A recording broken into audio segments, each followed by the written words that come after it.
Sabarimala സ്വർണക്കൊള്ളയിൽ പത്മകുമാറിനെ arrest ചെയ്തു. പത്മകുമാറിന്റെ അറസ്റ്റോടുകൂടി CPM കടുത്ത പ്രതിരോധത്തിലായിരിക്കുകയാണ്. ഇനി അടുത്തത് ആര് എന്നതാണ് ചോദ്യം. അടുത്തത് ആരാ? അടുത്തത് മുൻമന്ത്രി കടകംപള്ളി സുരേന്ദ്രൻ തന്നെ. അറസ്റ്റിലാകാൻ, ചോദ്യം ചെയ്യപ്പെടാൻ, കാര്യങ്ങളെല്ലാം ഒന്നുകൂടി വ്യക്തമാക്കാൻ അദ്ദേഹത്തിന് ഇനിയുള്ള മണിക്കൂറുകൾ എന്ന് പറയപ്പെടുന്നത് ഈ സ്പെഷ്യൽ ഇൻവെസ്റ്റിഗേഷൻ ടീമിന്റെ അടുക്കലേക്ക് പോകാനുള്ള സമയമാണ്. അപ്പോൾ ഈ പ്രത്യേക അന്വേഷണ സംഘത്തിന്റെ അടുത്ത നീക്കം സംസ്ഥാന സർക്കാരിനെ കൂടുതൽ വെട്ടിലാക്കുമെന്നാണ് വ്യക്തമാകുന്നത്. കേസിൽ മുൻ ദേവസ്വം മന്ത്രി കടകംപള്ളി സുരേന്ദ്രനെ ചോദ്യം ചെയ്യാൻ ഒരുങ്ങുകയാണ് SIT സംഘം. കഴിഞ്ഞ ദിവസം അറസ്റ്റിലായ പത്മകുമാറിന്റെ മൊഴിയിൽ കടകംപള്ളി സുരേന്ദ്രനെ കുരുക്കുന്ന പരാമർശങ്ങൾ വന്നതോടെയാണ് ഇത്തരത്തിലൊരു നീക്കം നടക്കുന്നത്. ശബരിമല ശ്രീകോവിലിലെ കട്ടിളപ്പാളികളുടെയും ദ്വാരപാലക ശില്പപാളികളുടെയും സ്വർണം പൂശാൻ സ്പോൺസർ ഉണ്ണികൃഷ്ണൻ പോറ്റിയെയാണ്, അല്ലെങ്കിൽ ഉണ്ണികൃഷ്ണൻ പോറ്റിയാണെന്ന വിവരം ദേവസ്വം മന്ത്രിക്കും അറിയാമെന്നുള്ളതാണ് മൊഴി. സ്പോൺസറാകാൻ താല്പര്യം പ്രകടിപ്പിച്ചുള്ള കത്ത് കടകംപള്ളി സുരേന്ദ്രനും നൽകിയതായി ഉണ്ണികൃഷ്ണൻ പോറ്റി പറഞ്ഞിരുന്നുള്ള മൊഴികളടക്കമുണ്ട്. അപ്പോൾ ഈ മൊഴിയാണ് ഇപ്പോൾ മുൻ മന്ത്രി കടകംപള്ളി സുരേന്ദ്രന് കുരുക്കായി മാറുന്നത്. ഇതോടെ വസ്തുത വരുത്താൻ കടകംപള്ളിയെ ചോദ്യം ചെയ്തേ മതിയാകൂ. അതുകൊണ്ട് തന്നെ അടുത്ത ആൾ കടകംപള്ളി സുരേന്ദ്രനാണ്. ദേവസ്വം മന്ത്രിയും തന്ത്രിയും ഉൾപ്പെടെയുള്ള ഉന്നതരുമായിട്ട് പോറ്റിക്ക് അടുപ്പമുണ്ട് എന്നും അങ്ങനെയാണ് താൻ പോറ്റിയുമായിട്ട് സൗഹൃദത്തിലായത് എന്നും മൊഴിയുണ്ട്. ഇതോടെയാണ് കടകംപള്ളി സുരേന്ദ്രന്റെ മൊഴിയെടുക്കുവാൻ SIT ആലോചന തുടങ്ങിയത്. എന്നാൽ പത്മകുമാറിനെ കസ്റ്റഡിയിൽ വാങ്ങി ചോദ്യം ചെയ്ത ശേഷമാവും ഒരു അന്തിമ തീരുമാനത്തിലേക്ക് എത്തുക. പത്മകുമാറിനെ കസ്റ്റഡിയിൽ വാങ്ങാൻ പോവുകയാണ്. അന്വേഷണ സംഘം ഈ വരുന്ന തിങ്കളാഴ്ച റിപ്പോർട്ട് നൽകും. പത്മകുമാറിന് തിരിച്ചടിയായത് ദേവസ്വം ബോർഡ് ആസ്ഥാനത്ത് നിന്ന് പിടിച്ചെടുത്ത രേഖകളും ഉദ്യോഗസ്ഥന്മാരുടെ മൊഴിയുമാണ്. റിമാൻഡ് റിപ്പോർട്ടിലും പത്മകുമാറിന്റെ ഇടപെടൽ പ്രത്യേക അന്വേഷണ സംഘം വ്യക്തമാക്കി. നിർണായക തെളിവുകൾ നിരത്തിയുള്ള ചോദ്യം ചെയ്യലിനൊടുവിൽ കഴിഞ്ഞ ദിവസം ഉച്ചയ്ക്ക് ശേഷം 3:30 പത്മകുമാറിന്റെ അറസ്റ്റ് രേഖപ്പെടുത്തിയത്. രാഷ്ട്രീയ പ്രത്യാഘാതങ്ങൾ ഉണ്ടാക്കുന്ന നടപടിയായതിനാൽ പ്രത്യേക സംഘവും കരുതലോടെയാണ് ഈ അറസ്റ്റിന് മുമ്പ് കരുക്കൾ നീക്കിയത് എന്നുള്ളത് വ്യക്തമാണ്. റിമാൻഡ് റിപ്പോർട്ടിലും പത്മകുമാറിന്റെ ഇടപെടൽ SIT വ്യക്തമാക്കിയിട്ടുണ്ട്. ഉദ്യോഗസ്ഥരെയും വാസുവിനെയും കുറ്റപ്പെടുത്തിക്കൊണ്ടുള്ള ആ തരത്തിലുള്ള പത്മകുമാറിന്റെ മൊഴികൾ ഉണ്ടായിരുന്നു. ഉദ്യോഗസ്ഥർ തന്നെ, അല്ലെങ്കിൽ ഉദ്യോഗസ്ഥർ തന്ന രേഖപ്രകാരം, ആ രേഖപ്രകാരമാണ് നടപടി എടുത്തത് എന്ന് പത്മകുമാർ പറയുന്നുമുണ്ട്. പോറ്റിയുമായിട്ട് ആറന്മുളയിലും ദേവസ്വം ബോർഡ് ആസ്ഥാനത്തും പത്മകുമാർ പലതവണ കൂടിക്കാഴ്ച നടത്തിയെന്നുകൂടി പ്രത്യേക അന്വേഷണ സംഘം പറയുന്നു. ഉണ്ണികൃഷ്ണൻ പോറ്റി സർക്കാരിന് നൽകിയ അപേക്ഷയാണ് ബോർഡിന് കൈമാറിയതെന്ന് പത്മകുമാർ നൽകിയ മൊഴിയിൽ പറയുന്നുമുണ്ട്. ദേവസ്വം മന്ത്രിക്ക് നൽകിയ അപേക്ഷയാണ് അത്തരത്തിൽ കൈമാറിയത് എന്നാണ് പറയപ്പെടുന്നത്. സർക്കാർ അനുമതിയോടെ എന്ന് ഉത്തരവിൽ രേഖപ്പെടുത്തിയിട്ടുണ്ട് എന്നും ഈ മൊഴിയിലുണ്ട്. സ്വർണക്കൊള്ളയിലെ 6ാമത്തെ അറസ്റ്റാണ് ഇതോടുകൂടി നടപ്പിലായിരിക്കുന്നത്. അതേസമയം ദേവസ്വം ബോർഡ് എടുക്കുന്ന തീരുമാനങ്ങൾ സർക്കാരിന്റെ അറിവോടെ അല്ലെന്നും 5 ദേവസ്വം ബോർഡുകളും സ്വതന്ത്രമായി പ്രവർത്തിക്കുന്നവയാണ് എന്നും മുൻ ദേവസ്വം മന്ത്രി കടകംപള്ളി സുരേന്ദ്രൻ പറഞ്ഞു. ദേവസ്വം ബോർഡുമായി ബന്ധപ്പെട്ട ഒരു ഫയലും തന്റെ ഭരണസമയത്ത് വന്നിട്ടില്ല എന്നും ഇളക്കാൻ പറയാനും സ്വർണം പൂശാൻ പറയാനുമൊന്നും ദേവസ്വം മന്ത്രിക്ക് അധികാരവുമില്ലെന്നും കടകംപള്ളി പറഞ്ഞ് വയ്ക്കുന്നുണ്ട്. എന്തായാലും കടകംപള്ളി സുരേന്ദ്രന്റെ ഭരണകാലത്താണ് ശബരിമലയിലെ സ്വർണക്കൊള്ള നടന്നിരിക്കുന്നത് എന്നതിനാൽ വിഷയത്തിൽ കടകംപള്ളിക്കും കൈകഴുകാൻ ആകാത്ത അവസ്ഥയാണ് എന്ന് പറയേണ്ടിയിരിക്കുന്നു. പാർട്ടി സംസ്ഥാന സെക്രട്ടറി ഇക്കാര്യത്തിൽ നിലപാട് വ്യക്തമാക്കിയത് ആണ് എന്നും ദേവസ്വം ബോർഡുകളുടെ പ്രവർത്തനം സ്വതന്ത്രമാണ് എന്നും ദേവസ്വം ബോർഡിന്റെ പ്രവർത്തനത്തിന് മന്ത്രിതലത്തിൽ ഫയൽ അയക്കേണ്ട കാര്യമില്ല എന്നുമൊക്കെ ദേവസ്വം ബോർഡുമായി ബന്ധപ്പെട്ട ഒരു ഫയലും തന്റെ ഭരണസമയത്ത് വന്നിട്ടില്ല എന്നുകൂടി മുൻകൂർ ജാമ്യം എടുത്ത് പറയുകയാണ് കടകംപള്ളി സുരേന്ദ്രൻ.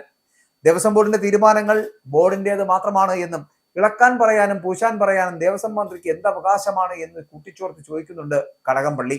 പക്ഷേ ദേവസ്വം ബോർഡിന്റെ തീരുമാനങ്ങൾ സർക്കാരിന്റെ അറിവോടെയല്ല. പ്രതിപക്ഷം ഒരുപാട് അന്യായങ്ങൾ വിളിച്ചു പറയുകയാണ്. കുറ്റമറ്റ അന്വേഷണ സംവിധാനമാണ് നടന്നുകൊണ്ടിരിക്കുന്നത് എന്നും പ്രതിപക്ഷ നേതാവ് മറുപടി പറയാത്തതിന് കോടതി മുഖേന സിവിൽ കേസ് ഫയൽ ചെയ്തിട്ടുണ്ട് എന്നുകൂടി അദ്ദേഹം പറഞ്ഞു വെക്കുന്നു.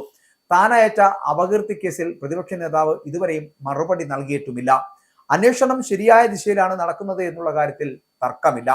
എല്ലാ കാര്യങ്ങളും മാധ്യമങ്ങളോട് വിളിച്ചു പറയേണ്ട ഒരു തരത്തിലുള്ള ആവശ്യവും നിലവിലില്ല. കുറ്റപത്രം സമർപ്പിക്കുന്നത് വരെ കാത്തിരിക്കണം. സർക്കാരിന്റെ കൈകൾ ശുദ്ധമാണ് എന്ന് കടകംപള്ളി പറഞ്ഞു വെക്കുന്നു.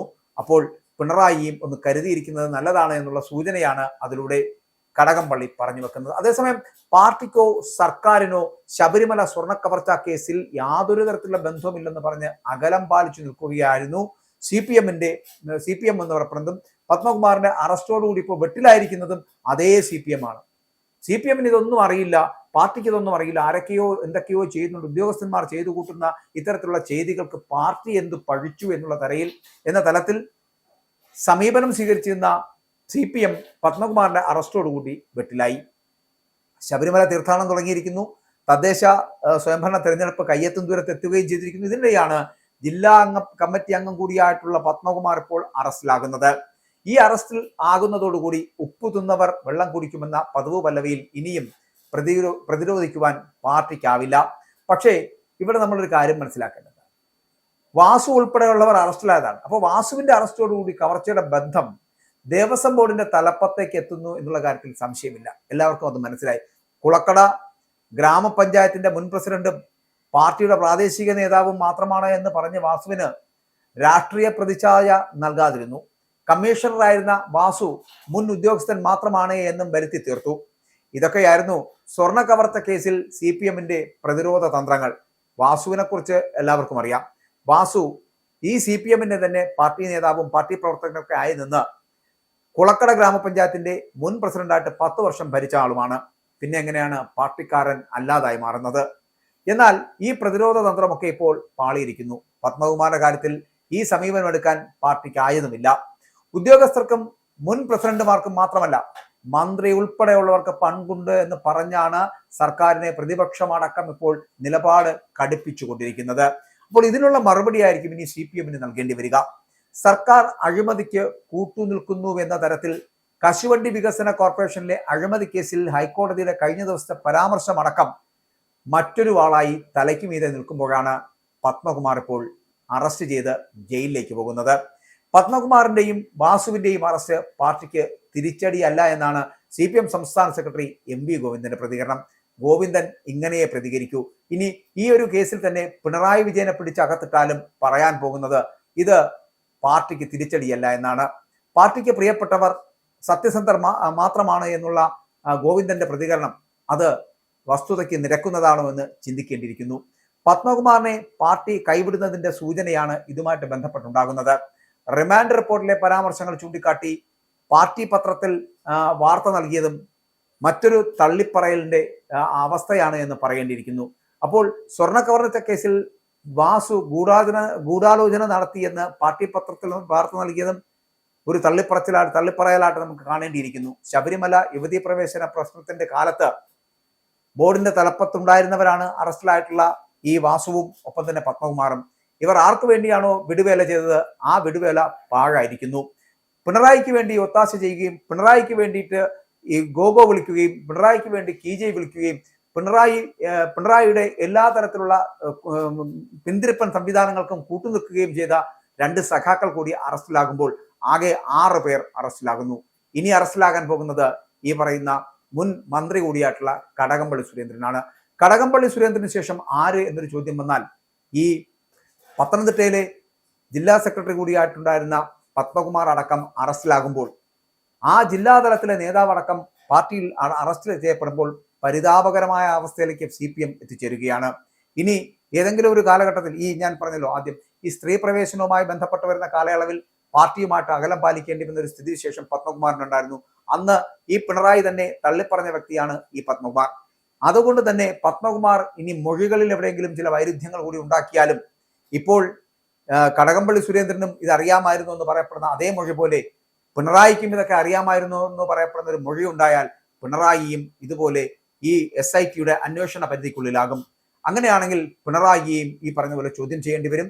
ഇനി ചോദ്യം ചെയ്യൽ എന്തെങ്കിലും കഴമ്പുണ്ട് എങ്കിൽ മാത്രം ഈ മറ്റുള്ളവർ അറസ്റ്റിലായതുപോലെ പിണറായിയെയും അറസ്റ്റ് ചെയ്യേണ്ടി വരും. അങ്ങനെ ഒരു സാഹചര്യത്തിലേക്ക് കൊണ്ടെത്തിക്കണമെന്നുണ്ടെങ്കിൽ അതിന് തീരുമാനമെടുക്കേണ്ടതേ പത്മകുമാറാണ്. പത്മകുമാറിന്റെ മൊഴികളിലാണ് കടകംപള്ളി സുരേന്ദ്രന്റെയും പിണറായിയുടെയും മുമ്പോട്ടുള്ള രാഷ്ട്രീയ ഭാവി.